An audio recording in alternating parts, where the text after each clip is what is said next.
Hey, everybody, and welcome to another night of Women's World of Fishing Monday Night Takeover. And we're actually going to do something a little bit different tonight. So I want to give a couple of minutes so that as many people can jump on here as possible tonight because everybody's heard about the giveaway. And so we've got to make sure that the feed gets out to as many of the platforms as possible. There's also been a lot more questions asked and submitted than anticipated. Yeah. So we'll just wait till a few more people sign on to that. But tonight we were gonna interview Diana Ewellhawk, and she was the co-angler champion down at Lake Hickory in North Carolina. And I still want to go ahead and give props to her because she did amazing. And she wasn't unfortunately able to be here tonight, but I still want to give her limelight because she did awesome, and she just had something come up and couldn't be here. But I talked to her for about an hour and a half, and she gave me permission to share just a little bit of her information from that tournament. And I, I have to tell you, man, these co-anglers, her angler from day two, Ann Carroll, has specifically said on stage that these co-anglers are just professionals from the back of the boat. And I think that explains Eagle Hawk to a T. And she used, I'm pretty sure from day one and day two, she said that she used it was another Cinco style bait from Bass Pro Shop. She said it was just in a generic form, of a Cinco, kind of, just a different version, with an 1/8 ounce weight. And it was funny because she said, I hate spin cast reels. I never use them. I am a bait cast woman. And so she used that, for the entire tournament, and she was calling Wow. basically the entire tournament. And I'm like, oh yeah, me too. No, I didn't. No, I didn't call all the tournament at all. But she did wonderful. She had big bass, and a limit. We're only allowed a limit of 3 at our tournaments, but she had a limit both days. And for a co-angler, that's hard to do. Mhm. You were a co-angler for a minute, Angie. So you know that I Oh mean, it's yeah. tough. It's tough. 3 fish don't sound like much, but when you're fishing the back of the boat and you got the size limits, that was one thing that was a little different for us at Hickory at um what limit on mouth. I'm sure I didn't look, but I'm sure all of Diana's fish that she weighed in were probably keepers regardless. Um, but but yeah, when you're fishing behind the boater, it is to get your limit times. Yeah, one of which she fished behind was Pam Martin Wells, Mm. who fished the Bassmaster Classic, like the Bassmaster Classic. She fished behind her, and I'm I'm pretty sure that that's where she got her big fish. I'm not 100% sure, but regardless, she caught her limit behind Pam Martin Wells. I mean, way to go, Diana. I mean, yeah, I don't know that I would have gotten a bite behind Pam Martin Wells. I mean, that's just amazing in and of itself. So, Diana, I'm sorry you couldn't be here tonight, but we love you. Great job. Um, I, I feel bad for me that I have to go up against you every single tournament. You are somebody that all of the co-anglers are like, well, Evil Hawk's here. Here's my money. But you are just that good of an angler. Honestly, you are just that good. So, okay. I think we're far enough into this, Angie. So, one other thing before we address these lengthy questions is the giveaway, because there are some things that you have to do in order to be entered into the giveaways tonight, or into the giveaway tonight. And the giveaway tonight is a pair of the Runkle sunglasses. And they've already sold out of these several times. So this is what it's going to come in. It's going to come in a box like this. And these are actually my sunglasses. I just put them in the box. So, and then it's going to come in a case like this, a nice case, a hard case. And then these are mine in the white. They have the blue mirror, and then it's going to look just a little tad. I know you can't see through those, but just a little tad amber when you look through. It has the Runkle on the side, has the website on the inside. But I'll tell you, I'm not going to spend a lot of time on it because I've done a video on it where you cannot see a bedding fish. And then I put the sunglasses over top of it. There's the bedding fish, and it was a big girl. So, I've definitely shown what the glasses can do, and they're just amazing. They float. No need to jump in after them. They're without a discount, they're $25. And I'm going to put this in the link with a code and a link to get these if you don't win, because there's only one winner. But these are amazing sunglasses. I absolutely love them. I can So, attest to that because yes. I didn't wear mine on our practice day on Lake Hickory, and Barbara, you actually spotted a bedding fish, not see. And so I swapped my glasses out for the second press day and in the tournament, and I could see so much better. So she's not kidding. Like that video, there weren't any tricks to that. That was just the real deal. So Hmm. great value for $25. You don't need to spend $3, $4 on a pair of polarized sunglasses. Right? But we're giving these away tonight. So Yep. do you want to talk about how they can enter to win? Yes. So we have actually posted, I posted over there on Twitter that that the link is over there along with the live feed, but the link is on Twitter. It is on my Facebook page, Angie's Facebook page. And then it is in the majority of the questions came through the group, Girls Who Fish and Girls Fishing. And in that thread where a lot of the questions came through, the link to enter the giveaway are also in those threads. And you need to just open that thread where it says, let's see, it actually says Women's World of Fishing Monday Night Takeover Giveaway. So you have to open up that link and follow the directions. And it tells you things like follow the YouTube, Subscribe to just our different. YouTube channel, Yeah. share the giveaway, and you get more chances to win by doing that. Mhm. So, um, what's the Twitter account where they can find that link? The Twitter account is Bassingal. So it's Bassingal.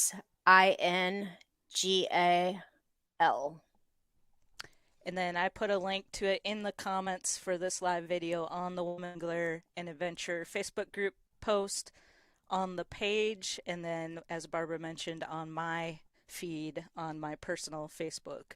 So just look for that link, click it, and that will get you'll see how to enter. It's super easy. We used to do these giveaways on the Woman Angler and Adventure all the time. Kind of got away from that just because my schedule is so busy. But probably we'll start getting back into that once things start slowing down a little bit. Whatever happens, but or I get an assistant. There you go. Well, I guess I could use an assistant. And I actually have some comments in the YouTube. I'm gonna see if I can get the link over there.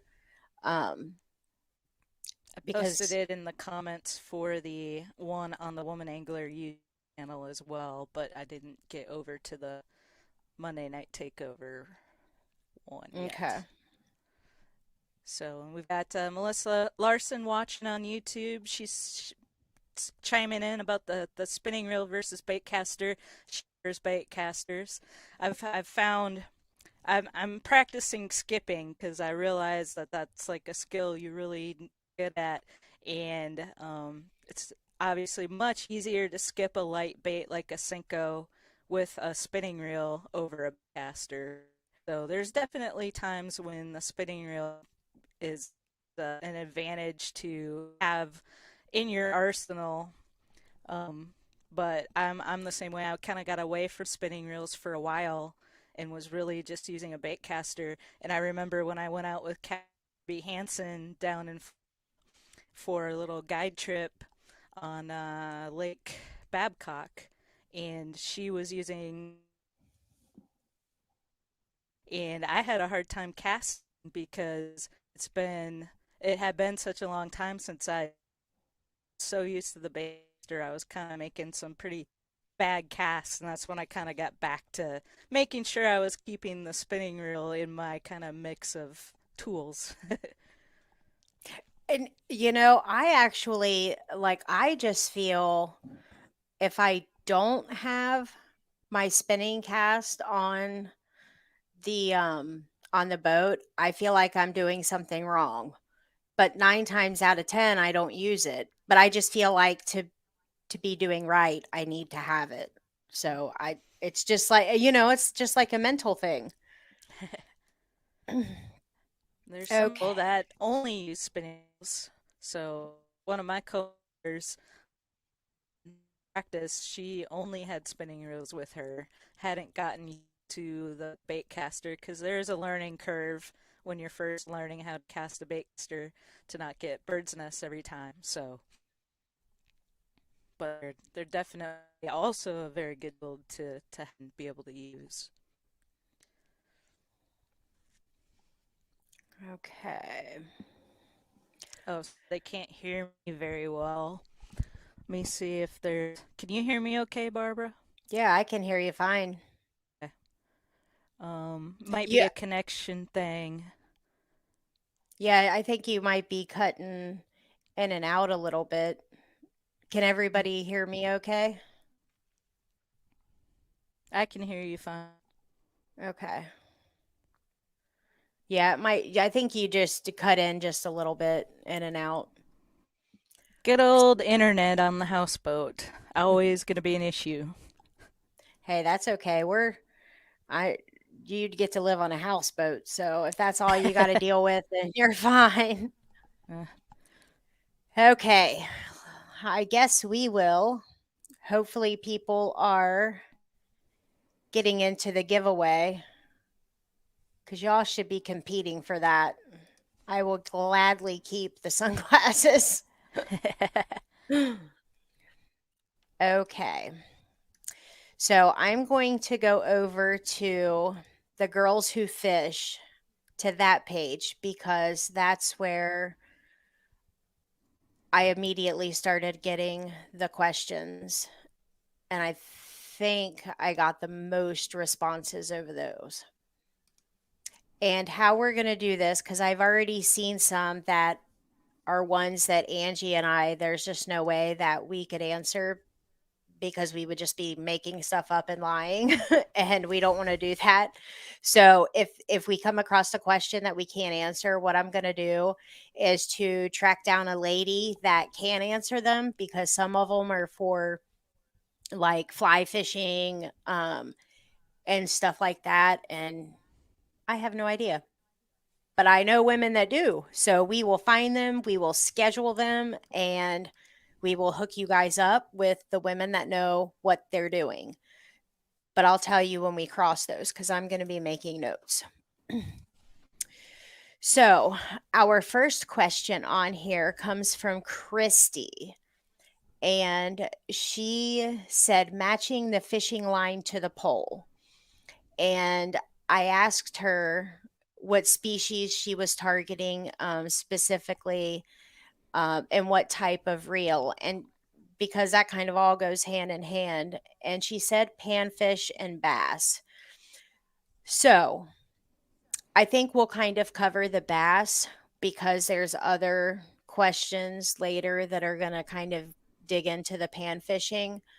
Um, so we'll go ahead and cover the bass in this one, and I'll make a note for the panfish. Okay. Chrissy, I'm not sure if like what your level of like fishing is. I guess the best thing is we'll kind of address this from a beginner standpoint because there's a lot of questions that are covered for beginners. A lot of the questions are for beginners. So I think I don't know if you're here or not. If you are, send us a message and say, clarify if that's not the case. But for me, if I was making a recommendation regarding a pole and fishing line for a beginner getting into bass fishing, I would recommend a medium heavy pole. That would be the first thing. And the reason that I say that is because I think a medium heavy pole is going to be your best all around. It is something you can throw top water with, you can throw crankbaits, you can throw plastic baits. Like it has enough backbone, it has enough sensitivity. I think it's just one of the best all around. Um, and I would recommend probably about a 7 foot because it's not going to be too long for you. It's not going to be too heavy for you. It's just kind of that mid range. I think most of my poles are 7 foot medium heavies because I like to have poles that are multifunctional. Um, what are your thoughts on it, Angie? What would you suggest?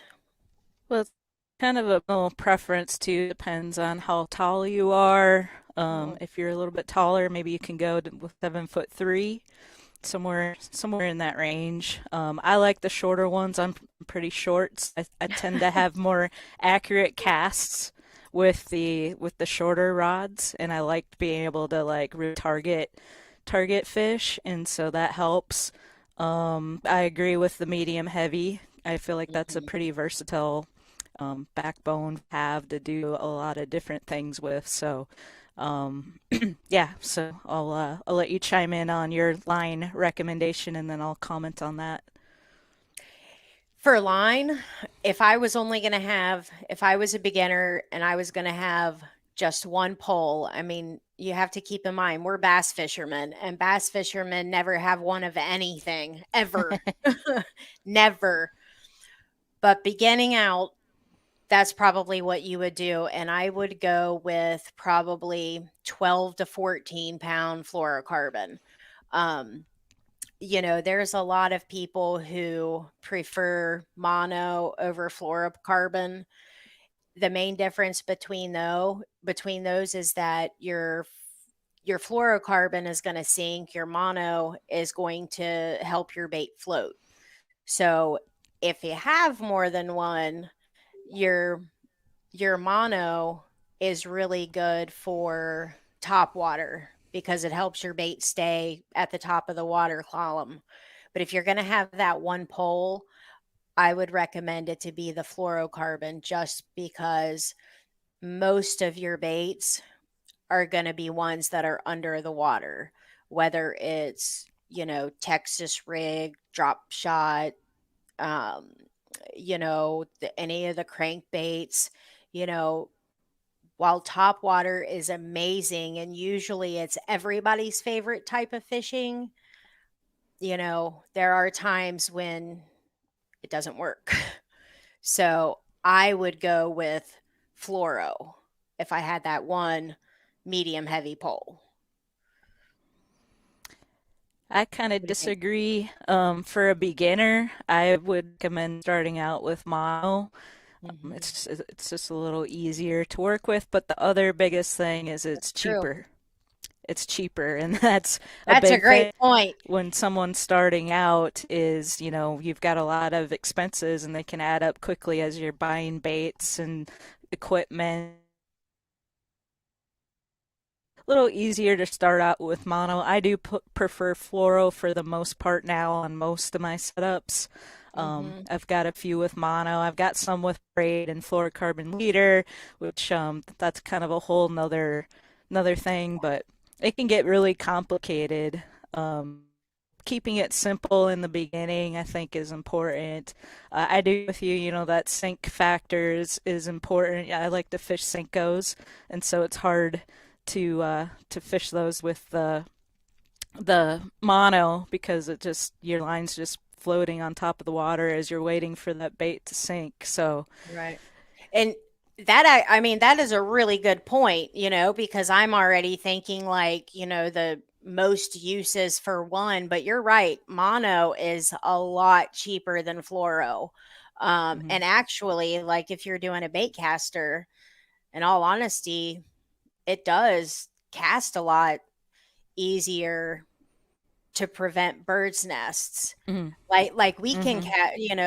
because we've used bait casters for a long time, we can cast fluoro good, but somebody starting out would probably bird's nest a lot more with fluoro. And then that's going to So get you're right. really expensive. If it's Yeah, a yeah, big blow up that you can't get out and you got to cut all the line off, yep, yeah, and then now you're out $20+ or however much you spend that line. right. So, Yeah, if you're a complete beginner trying to figure out the whole bait casting thing, I agree with Angie. That's a really good point. I never even thought of that. So that's a good idea. If you're more comfortable with a bait caster, then, switching to fluoro would be a good option. But otherwise, yeah, protect the pocketbook. also, if you're to the point where you're learning how to skip, put some mono on there because your bird's nest a lot with a bait caster when you're first learning how. Don't ask me how I know. Yeah. Don't ask me because I don't know. I will maybe. I don't know sometime. Okay. I hope. Okay. I'm just leaving Christy a quick note. Um, so in case we didn't address it. And then we got a question from Shazbray. I hope I pronounced that right. She says, I need all the tips and instructions. I'll just be out there casting and catching, learning as I go along. I mean, I typed back to her, if you're catching fish, then, then you're kicking butt because that's how we Reese all is learn. watching. She just messaged me, trying to figure out how to ask questions. So I'm just going to tell her she can message them to me, Judy, if you want to. Um, Hmm.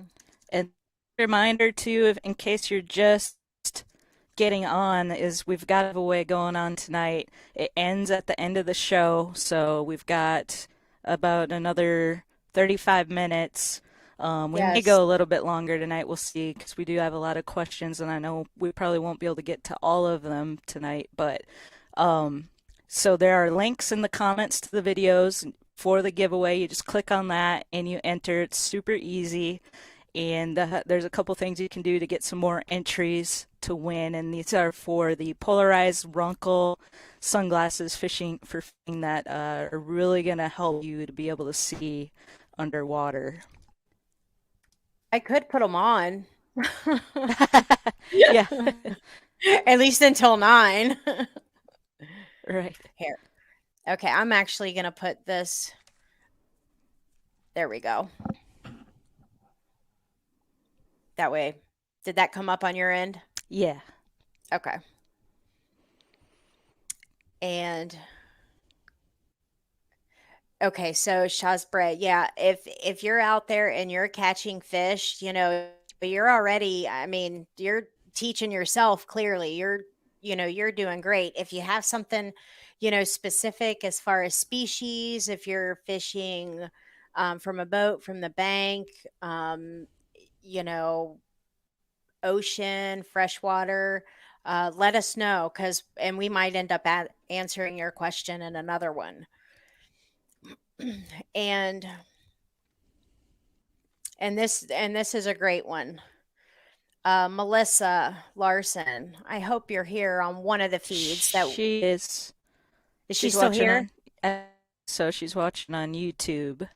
Yes. Yep. Okay. Um, so she said tournament fishing. I pushed myself to get better once I started fish tournament fishing and I loved it. And there was actually another lady, Carrie Cater, um, who had said how to get more involved in the world of tournament fishing as a woman. And so we all kind of went back and forth, and they were talking about learning to drive the boat and find fish themselves, having to learn how to do so much on their own in regards to that. And that that's an amazing topic because it is very hard to do for women, to make that jump if they're not already into tournament fishing in some aspect. Melissa, can you Carrie was talking about redfish tournament fishing. Melissa, are you talking about bass fishing? If you could just clarify that. And while we wait, I'll chime in and speak to that a little bit. I think it really helps if you have somebody who can mentor you. Um, Mhm. Join a local club, fish as a co-angler, start small, kind of dabble in it. It's a lot cheaper to go that route too. The entry fees don't tend to be as high. See if you can find a women's club in your area. That might help too, based on comfort level. Um, just depend on what you're comfortable with. And funny, the question that Judy sent me kind of goes along with all this on a little bit of higher level. She said, "How do you guys go about approaching someone to sponsor you?" And that's kind of a whole nother topic. Also ties in because you want to try to get some sponsors on board at some point to help offset some of the costs that go into tournament fishing, your entry fees.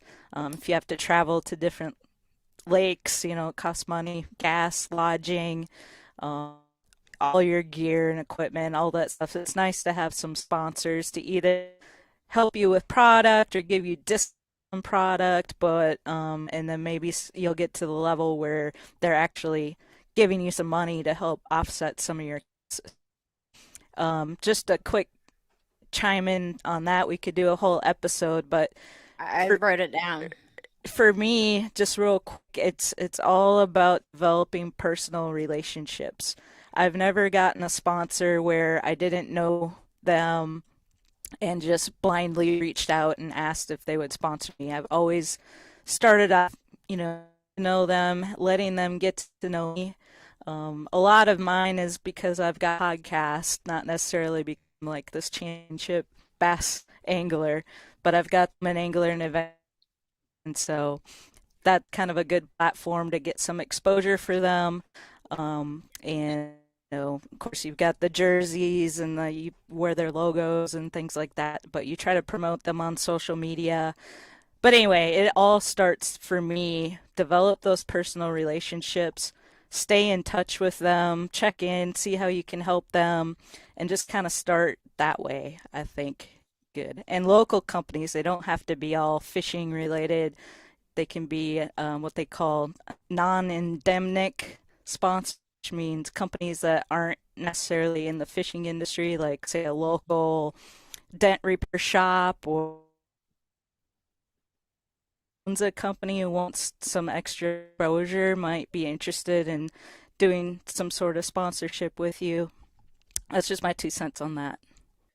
Well, and I think doing an entire show about the sponsorship, I think that is a we could do a whole show on that. So Hmm. we'll definitely address that, and we could actually do an entire show um, just about this specific topic about I'm a woman, I have this passion to get into fishing beginning to end. Well, maybe not end, but very beginning.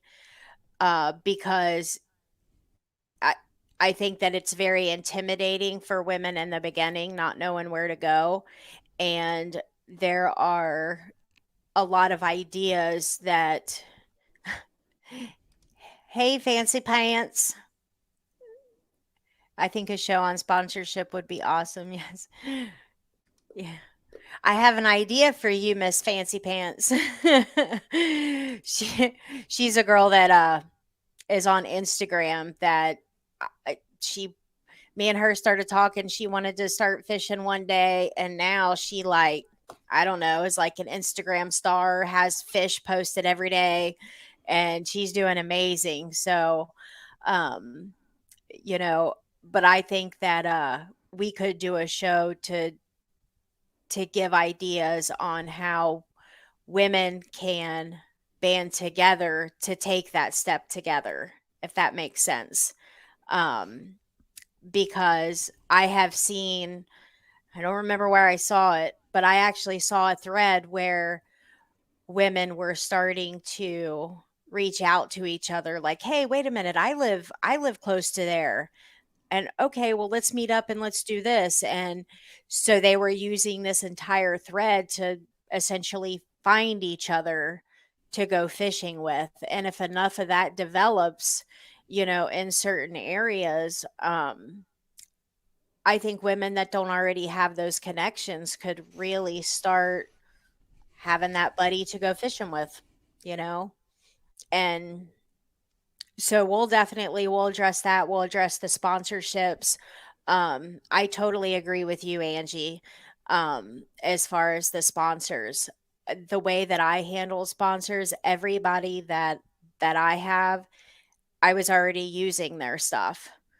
Mm-hmm. And like, and I'm just like, man, I'm keeping these people in business, like, and I reached out to them and I just said, look, I love your stuff. Like, I use it all the time. Do you mind if I represent you?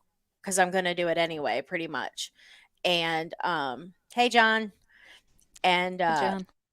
that's how that's how I approached it. You're never going to see me representing somebody that you cannot find me actually using. Um, and that's kind of how I approached it. But everybody has their own way. So Melissa then went on to say, and this is a huge topic, finding fish. It's not just about catching, it's the hunt. Oh, Melissa. Angie, you want to talk about finding fish? Ooh, it's something I gotta work on, I'll tell you that. If you're not fishing where the fish are, it's kind of hard to catch them. So, one of the things that I follow the Salt Strong podcast, and they always talk about, you know, really it's more about eliminating water, and fish tend to be usually in like just, like 10% of the water, basically. So if you can eliminate water and kind of narrow down where the fish actually are and find patterns, and then okay, if you find them in this particular type of structure in this area, and kind of figure out why they might be hanging out there, and then look at other areas of that body of water and try to find similar areas. And if you from there, then you're finding a pattern, and now you have all these options of different places you can go, and you've eliminated a lot of water that you don't need to focus on. Mhm. Sounds easier than it actually is. Right. Yeah, but it does. And I mean, because you're right. It's like, oh, well, we're going to check water temperature and depth and it feels like, well, once I go through all of this, well, What's the problem? Hmm. Well, there's a lot of problems. Um, and like I always heard that a bass is the most predictable fish that swims. Is this true? I've heard it all my life. And if that is true, I don't know how any other fish in the world is ever caught because they're just not that easy to figure out. And again, this is another this is another question that is so complicated. And later on in that thread, somebody actually said, and it is so funny. I hope she's here. She actually said she's rushing home to try to see the show. So Amy Blackwell Bohannon, if you're here, if somewhere, if you could let us know, because she says I second this one. How to target certain fish during every season or the season we are in. I fish for trout, redfish, really anything in the bay, and bass, crappie, catfish, anything except offshore. But like specifically to bass, like the way that she says that, all of all of that is taken into consideration. Water temperature, you're looking for warmer temperature in early spring, but in summer, you're looking for cooler temperature. Hmm. In fall, it's less about, in my opinion, it's less about the water temperature as it is about where the shad are, follow the bait. In the summer, where's the thermocline? Like there's just so much information, like you said, to take into consideration to find.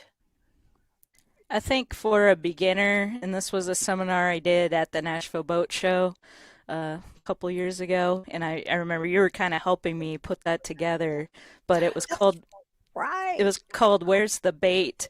And the point of the seminar was to always have three different options ready to go when you go out fishing, especially for a beginner. If you don't know where the fish are going to point or where they're going to be in the water column, have a good top water option with you that you're comfortable with. I demonstrated the Whopper Plopper because that's just a really easy top water bait to fish. You can just cast it out, you can change the speed. If it's more calm, you don't want really as much disturbance in the water, so get a smaller version of the Whopper Plopper or fish it slower. Then have something that you can easily target the middle of the water column. And the bait that I demonstrated for that was I think it's Rapala that makes it, the countdown lure. It's really easy to remember. The rate of fall of that particular lure is 1 foot per second. So you cast it out and you just start counting. If you know what the water depth is in the area that you're fishing, and you want to target the hole, you just count down until about you're halfway down. And Nice. and lastly, you want something that you can target the bottom. So I love a Ned rig or a Senko. I demonstrated the Ned rig. I think it's maybe a little easier for a beginner to fish because it's got Mhm. a little bit of weight to it and you could feel the bottom a little bit better. And so to me, that's kind of good for a beginner just to start off with, to have, three different baits that you're comfortable, that you can target any line. And then when you start catching some fish, then you kind of know where they're hanging out and you can, just focus on that area. Right. And it really is, like you said, you're doing kind of like the process of elimination, and then once you get a couple of bites and it starts telling you a story, then you're able to put it together. So if you start at the top water, or like the Whopper Plopper, and then already forgot the name of The that countdown. bait, the countdown. I've never Yeah. heard of it. I'm so looking that up. Um, and then the bottom, then you can start putting it together. Then it's like, are they on points, rocks, wood, but it is. it is it is complicated, but it's more complicated for the competitive fishermen than it is for somebody who's going out to, you know, to fun fish. So I think that we should cover that maybe more in depth, for those who, you know, want to hear more specifics, because really, I mean, a whole show could be done about finding fish in the spring versus finding fish in the summer. I mean, that's how different the approach is. So we will definitely, um, cover that in another show for in detail. And Angie, this one is all you. Oh, and then before we move on, I did want to comment back to Amy. Sounds like she does a lot of inshore fishing, and Okay. I would highly recommend if she can to join the Salt Strong Insider group. They have this really cool platform where everybody shares their catches and it's all trout and redfish, you know, the type of fishing it sounds like she likes to do. And that might be a really good way for her to kind of start learning and seeing these posts and figuring out what the seasonal patterns are. They share a lot of information on that. So, Okay. Um, the next the next question, Angie, is from Jennifer McNaughton. She says it's Boater Safety Week kickoff. Let's talk about water awareness, drown prevention, and life jacket stewardship. So I had responded to her and said, excellent idea. Luckily, Angie Scott is a USCG licensed captain, so she most definitely has us all covered on all things safety. I'm Hit it, also girl.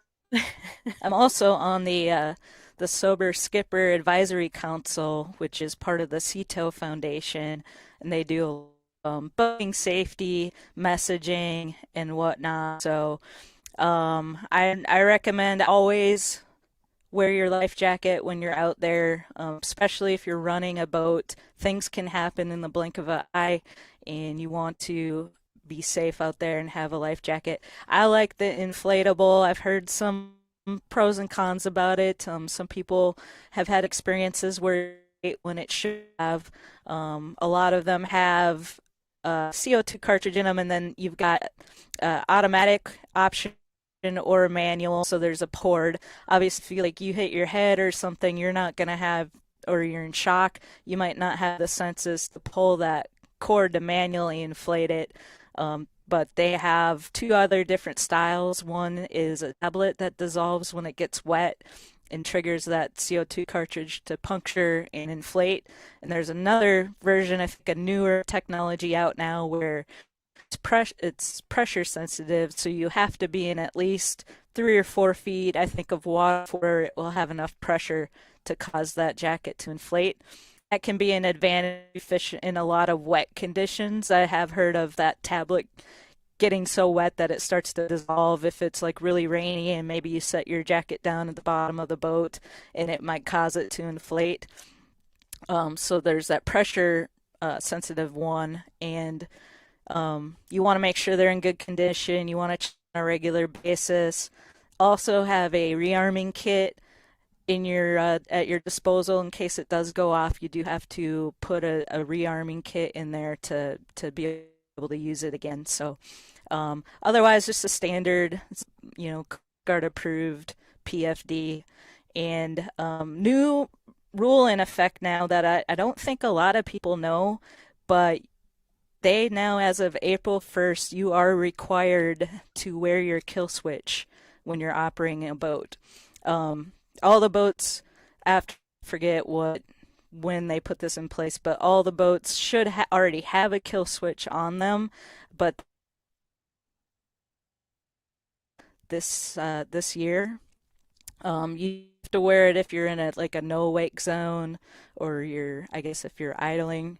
But if you're getting up on plane, you have to have that kill switch attached. So that's just something to put out there. I've seen a situation, there's a video on my YouTube page where when I was in Florida, a man fell overboard while driving his center console, and it started doing what they call the circle of death. And he is extremely lucky. I got it all on Facebook Live, and it got picked up by this viral video TV show called Right This Minute. So I put that on the YouTube channel. But he, luckily, a lot of what will happen, people will get stuck in the middle of the circle, and I can't imagine how scary that would be. He was lucky to end up on the outside, and thankfully, the boat didn't come back right around and hit him. There was another couple guys fishing nearby that came over to assist him, had a terrible time getting him up out of the water into their boat. We came over to see what was going on, and that boat had a full tank of gas, so it was probably going Oh, to do of that like all course. day. Yeah. And as it was slinging, it was kind of sort of moving closer and closer to this bridge. So maybe eventually it would have hit the bridge. But luckily they got the man up out of the water into their boat. We did go around that circling boat so our wake would cause it to go in a tighter circle. They were trying to rescue him, and we don't know how it ended because we went fishing. We're like, let's let the professionals handle it. I did see the Coast Guard guy at one point, so they maybe could have thrown something to follow the prop to maybe cause it to stop. I've heard, I don't know, I've never seen this, but I've heard the Coast Guard has like sharpshooters where they can actually shoot the motor as it to Really? running. Yeah. Like I said, I don't know. I heard that from one of the guys in the Coast Guard Auxiliary. So anyway, I wonder how the insurance companies feel about that. I mean, I would think as an insurance person, you would want your boater to be wearing their kill switch for sure.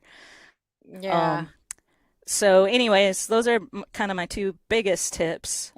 Wear a PFD, wear a kill switch. For the LBA, the boaters, it's in the rules. You right. have, if your big motor is running, you have to have that kill switch attached, and you have to have both anglers need to have their PFDs on. So I Hmm. think that's an important rule, and I'm glad that bass tournaments have that in place. There's Hmm. been getting flown, you know, out of their boats and stuff, and so um, definitely. What were some of the other concerns? Um, it was water awareness, drown prevention, and life jacket stewardship. Okay, so I think we pretty So, much covered that. yeah, Um, just always have somebody with you if you if can when you're going possible. out. That's another big And safety tip. and if not, definitely wear the PFD when you're fishing, because a And lot of always people don't wear them when they're fishing. and always let somebody know where you're going to be. Kind of have like a plan. So somebody, if you're going out by yourself, especially, let somebody know where you're going to be. You plan on coming back in. You know what boat ramp you're going out of. Where you plan to do your fishing. I had my uncle went out practice fish by himself for a tournament, and he ended up having a stroke while he was out there, Oh, and wow. very lucky that he didn't fall overboard because he probably would not have been able to get himself back in the boat. But he was in a condition to where he couldn't pull his trolling motor up, and he was trying to flag down. There was like a pontoon. It wasn't a real busy. It was a weekday, so there weren't a lot of other boaters. He was very fortunate to survive that whole situation. His all I think all his sons knew, his wife knew, where he was, that he was out fishing. So he was able to call but couldn't really communicate what was happening. His one son knew where he was and was able to call for, the emergency responders to go to the ramp where he knew he took out of. And so he was very, very lucky. But that's Yeah. that's another important tip. Yeah. I mean, and things can happen so fast. Like everything's great until it's not. And one of our local tournaments, there was a man that had drowned during one of the tournaments, and it's a trolling motor only lake, which means, we can use our big motors, but it's idle only. Mm-hmm. And all of a sudden we had seen some of the guys on plane, and we're like, "D- are they like in that much of a hurry?" Like we knew something was up. And one of they were going to try to help find him, and we didn't know what was going on. And we all it was just heartbreaking because we didn't know what happened, because he was gone that quick. And then we found out that he had a heart attack and died. So he was dead pretty much immediately, but we didn't know that at first, and things just they do just happen that quick. And I would rather have a PFD that goes off in bright sunshine when it's not supposed to, as opposed to, which I showed you the picture of my dad on the back of the boat where he's sitting there. And and it was just, it was just some fluke thing that we contacted the company, and they sent us um the new cartridge and everything, and it was just something that was funny. But I would rather it err on that side than not working and something bad happen. Mm-hmm.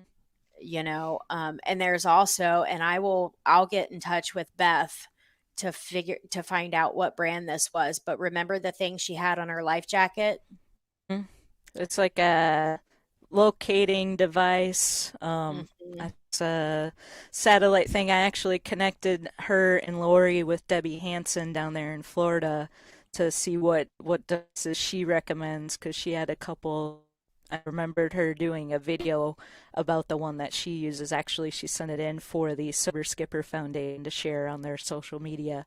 Um, but yeah, I got stranded down in Jewel Key with my captain in the Hmm. Everglades, and he had one of those devices attached to his PFD.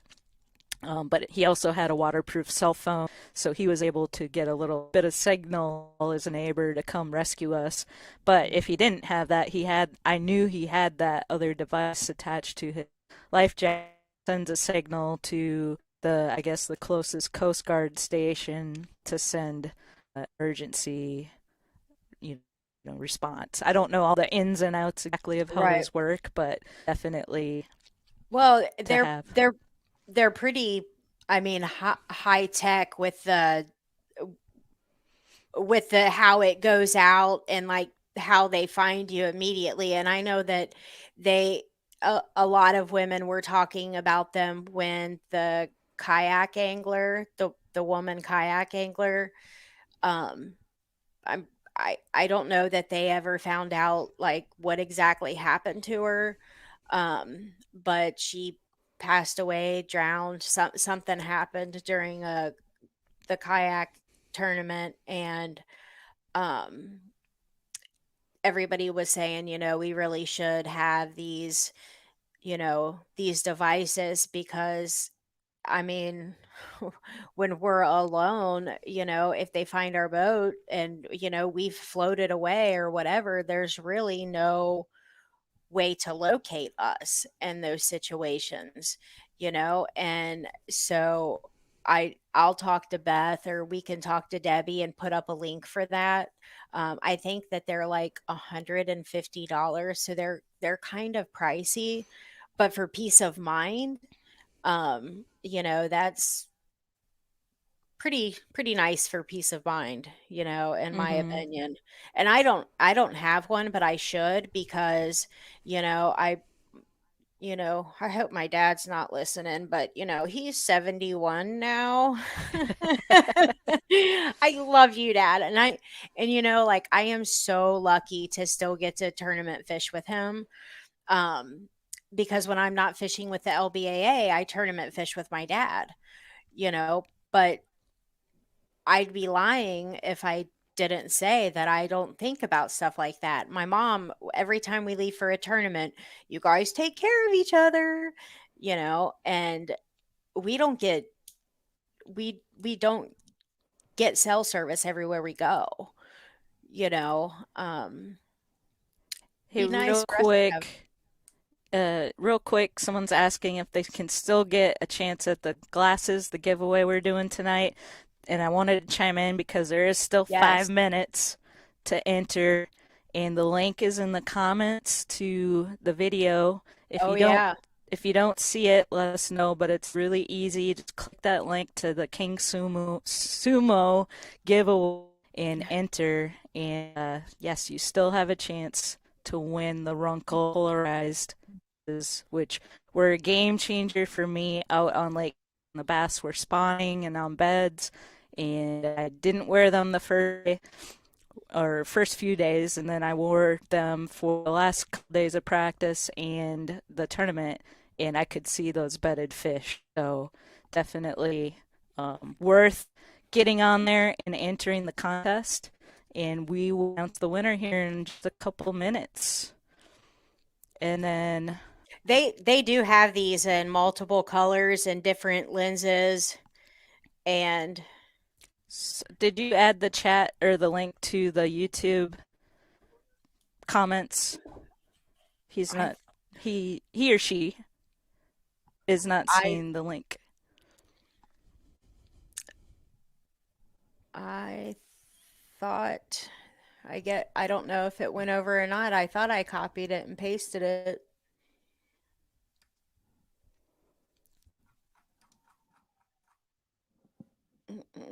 At Richard Faircloth Outdoors said we had a couple guys fishing here in a small boat and hit a big wave and fell out of the boat.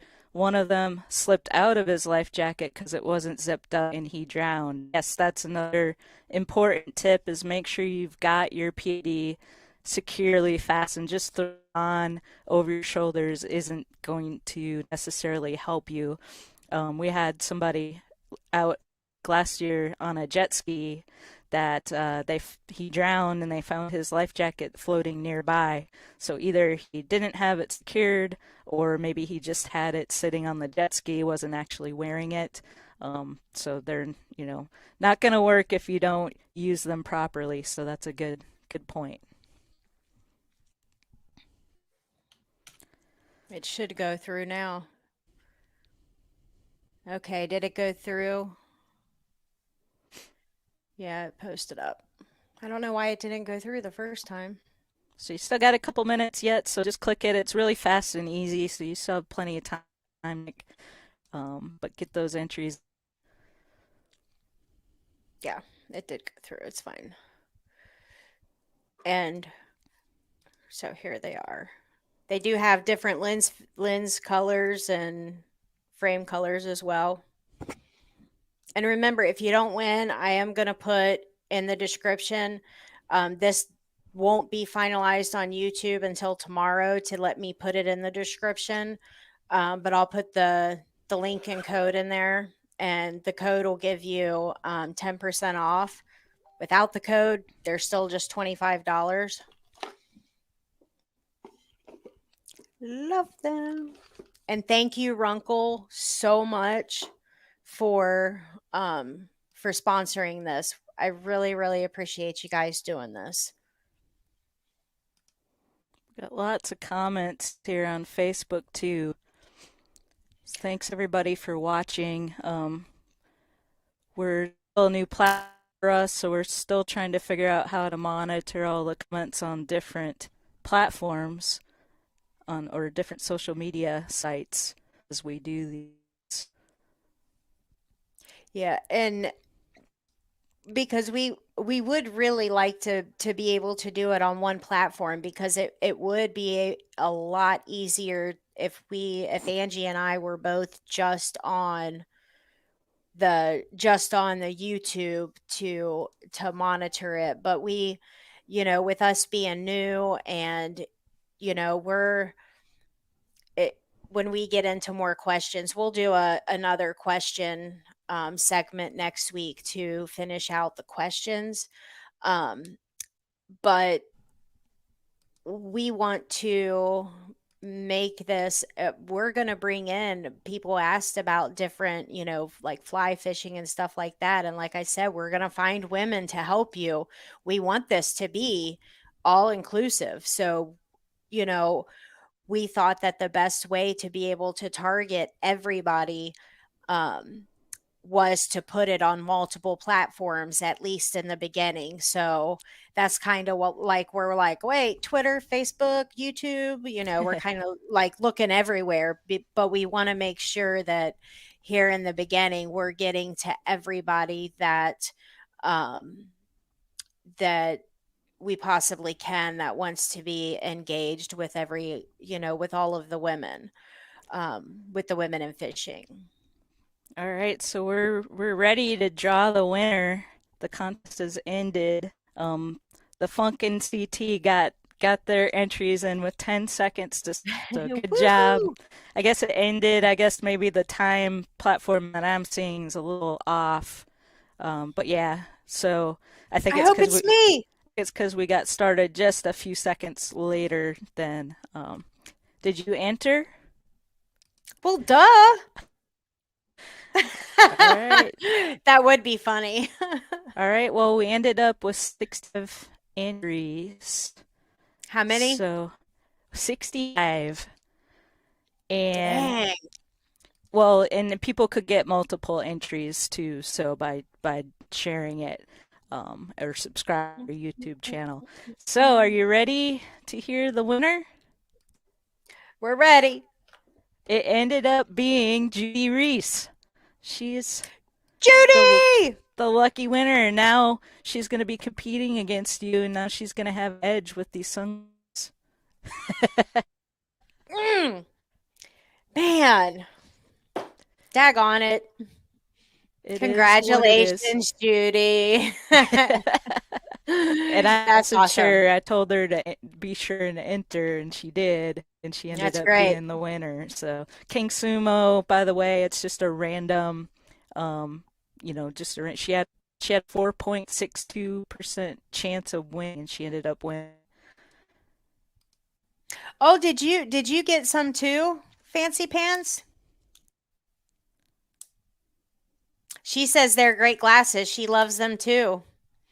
So that's awesome. They are awesome. I love them. And you know, keep an eye out because Runkle, they are going to be doing several giveaways in the future. So if the sunglasses is what, a lot of people are after, we can do more sunglasses. If you guys want to go to their website at runkle.com, go take a look, let me know what you guys like. And I can reach out to them. Angie can reach out to them. We can find out what they're willing to give for for some giveaways. But they're amazing. They are in um, you know the fishing space, but they do all kinds of stuff in fishing. Basically, the only thing they don't do is rods. I mean, essentially that's the only thing they don't do. So let us know. We'll see what we can do. I've got some baits and stuff that we'll be able to do for giveaways. So we've got a lot of stuff coming up. And next week, part 2 to finish up some of these questions. What do you think, Angie? Sounds good. It's Yeah, fun. because I mean, I really appreciate these questions, girls. These are amazing. And I'm gonna get to work behind the scenes on making some of these connections with some of the other girls in the industry that really can connect you guys to. There's a message in here about title charts, which I think's amazing. I'm not your girl. Angie is not your girl, but we will get you to her. Um, but also some ideas about connecting you guys to other, ways of meeting each other to get into the industry and sponsors and stuff like that. The So the Funkin' CT was asking about, or said congratulations to Judy. She is not watching on YouTube. She was watching via one of our Facebook channels, I believe, at least. So, but Yeah, yeah, she might be on Instagram or Twitter. I'm not sure. I also saw one other thing. Oh, I know where it was. Sorry. The one thing that I wanted to bring up, Pam Horn had said something that's really interesting. Did you see it, Angie? I saw Um, her comment on mine. about professional and Yeah, sponsors. Um, so to everybody else, she says some of your more professional fishermen have faded out on using the word sponsor, as companies and smaller businesses like hearing you refer to them as partners, because you're pretty much serving each other's needs by services or products and your promotional opportunities on their businesses. That, I mean, that makes total sense, you know? hmm Hmm. I wonder if they would prefer that. Something to address with them, for sure. you know.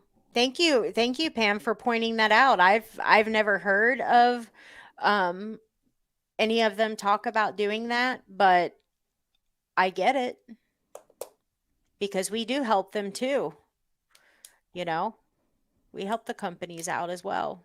Definitely. I mean, So, that's what the expectation is, anyways. right. Yeah, we are. I mean, it's mutually beneficial. I mean, So, they're not going to give us a discount or free products or pay entry fees or help in any other way if they don't see us as a benefit to them, you know. yeah, and like with the Land Truck Camper Mobile Podcast Studio, that's a partnership. I help promote them, and they've been doing a great job helping to promote me as well. So, um, Hmm. that's kind of how I look at it. Right. Mine So, just really like me. That's pretty much it. They just think that I'm sweet. someone's asking if it's too late to submit questions for part two. Sorry, I closed out of my Facebook because I was starting to get some where it was breaking up. But no, it is not too late to submit questions for part two or part three. I don't know. We may we may end up getting so many questions. And that's fine. That's what we're here for. Hmm You can submit them. Angie has a lot going on with everything that she does, which is just unreal. I seriously, I appreciate you taking out the time to join us each Monday. So, if you could, instead of sending your messages to Angie, if you could send them to me, you can send them in direct message on Facebook. You can send them to Women's World of Fishing at gmail.com. You can post them to my Facebook page. You can Twitter, YouTube. Instagram, YouTube, like pretty easy to find, um, so and thank you, Barbara, for putting in all the work behind the scenes. And I mentioned this actually on my episode that comes out on the Woman Angler Adventure tomorrow. But good. there, which I literally just finished right before the Monday night taper started. So I was just like stressed. I could not do this. I mean, there's just no way. And so for me to be able to just show up makes it so much easier and not have to do all the promoting and um, writing about it and coming up with ideas and all of that. So thank you for putting in all the time behind the scenes to make these happen every week. You are welcome. We're a great team, so we're going to stay at it and, you know, help some ladies out and see what we can do. All So, right. all right, Thanks everybody everybody. for watching. Yes, Steven and Stephanie Pellerin down in Texas. Somebody was watching boat ride. So very cool, everybody. All right, everybody hang in there and we will see you next week. Please, if you could, go to our YouTube channel and go ahead and like and subscribe. And then if you hit the notification bell, you will automatically be notified when we go live. So we will see you next week. All right, have a great week, everybody. Everyone.